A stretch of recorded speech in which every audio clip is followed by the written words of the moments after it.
ইব্রাহিম আলাইহিস সালাম আগুনে, আচ্ছা বাচ্চা না বের হয়ে আছে, বলে আর জোরে, বেঁচে গেছে না জ্বলে গেছে? আগুনে জ্বালাইলো না কেন? তাইলে বোঝা গেছে আল্লাহ কি বলেন, না না না, আগুনের কোনো ক্ষমতা নাই, ক্ষমতা শুধু আমার। আচ্ছা মাছের পেটে যদি ইউসুফ বেঁচে গেছে না মরে গেছে?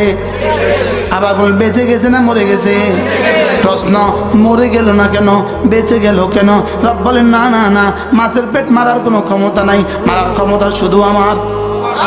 আগুন মারার কোনো ক্ষমতা নাই, মারার ক্ষমতা, পোড়াবার ক্ষমতা শুধু আমার।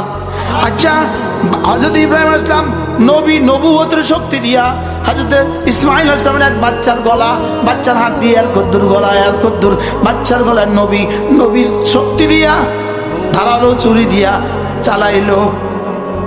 আচ্ছা কাটলো না কেন? আল্লাহ কয় না না না না, ইব্রাহিম তোমার ক্ষমতা